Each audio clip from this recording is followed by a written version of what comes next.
Sayang ka pag namatay ka sa sugalan, sa sabong, sa hotel na ang kasama mo yung ibang babae.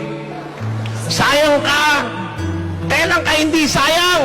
Ito ang wakas ng bagay, lahat ay narinig.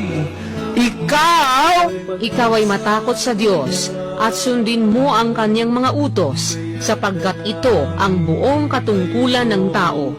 Kaya mga kapatid, pakiramdaman niyo po yung sarili niyo. Hindi ba kayo nababader? Hindi ba kayo nababalisa? Palapit ng palapit ang wakas? Baka pinagmamatigas na kayo ng kasalanan? Nalilibang na tayo sa pambababae, sa pagsusugal, sa pag-inom ng alak, sa barkada, sa kasayahan. Lahat naman ng kasayahan sa mundo, matatapos. Sandali lang.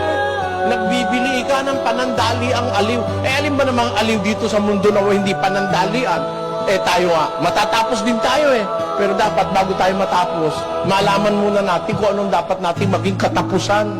Alam nyo, may katapusan kasi sa Biblia na dapat na katapusan. 12:13 ng Ecclesiastes, ganito po ang sinasabi, pakinggan nyo. Ito ang wakas ng bagay, lahat ay narinig. Ikaw ay matakot sa Diyos at sundin mo ang kanyang mga utos, sapagkat ito ang buong katungkulan ng tao. Tanyo, yung pala dapat nating maging katapusan yung pagsunod sa utos. Doon tayo dapat maukol ang buhay natin. Sayang ka pag namatay ka sa sugalan, sa sabong, sa hotel na ang kasama mo yung ibang babae. Sayang ka. Kailan ka hindi sayang? Ito ang wakas ng bagay, lahat ay narinig. Ikaw ay matakot sa Diyos at sundin mo ang kanyang mga utos, sapagkat ito ang buong katungkulan ng tao. Ano raw po ang tungkulin ng tao? Pagsunod sa utos. Yun ang wakas ng tao.